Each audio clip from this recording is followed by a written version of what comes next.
Hello YouTube, Sam here from youtube.com/onlivegamer for the New Boston, and in this tutorial we're going to be learning a very important part of programming. We're going to be learning what's called the try-catch statement. So let's go ahead and create a new project, and basically what the try-catch statement does is you put a block of code inside of your try statement, and what it does is it runs the code to see if it gets any errors. Now the reason you would want to put it in a try statement is let's say you have some code that you know may return an error based on certain circumstances. You'll want to put that in a try-catch statement so that if there's an error happening, your program will not crash and it will catch the exception and it will keep running as normally. So let's come over here to our toolbox and we will add a list box and a button.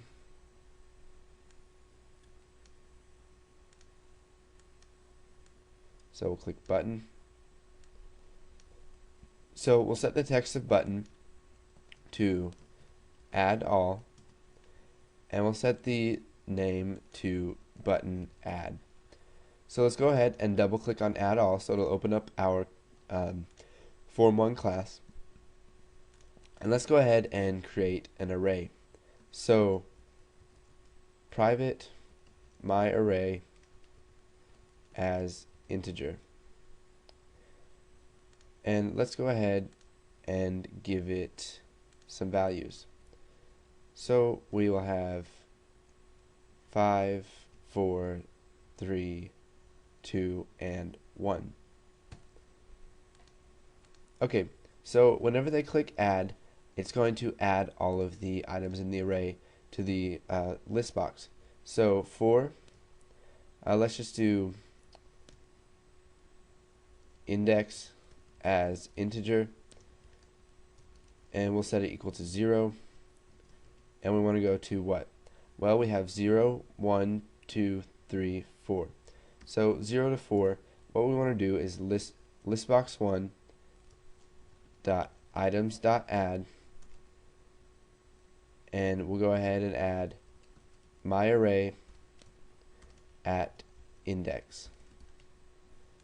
Okay, so let's go ahead and run this, and it should be working perfectly. If we click add all, we get 5, 4, 3, 2, and 1.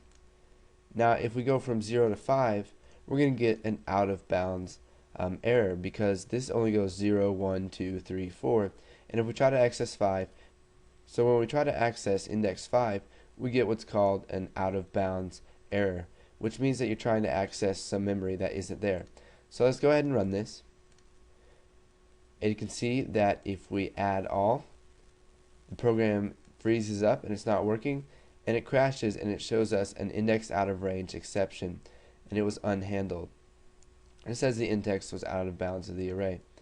So what we can do to keep this error from crashing our program is enclose it in a try statement. So we put try before it, and then after it we put catch, and then end try. So this is the very basic try catch statement. So it's going to try this code right here, and if anything happens that causes an error, what we want to do is show a message box. So message box, and then we will say an error has occurred. I think that's how you spell occurred. So let's go ahead and run this,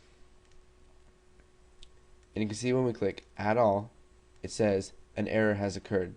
So what it does is it goes through and it adds everything perfectly, and then once it accesses index, which is out of bounds as 5, it's going to go ahead and an error is going to happen, and this right here is waiting for that error, and it's going to catch it, and when it catches an error, it's going to do whatever code is inside of the catch statement.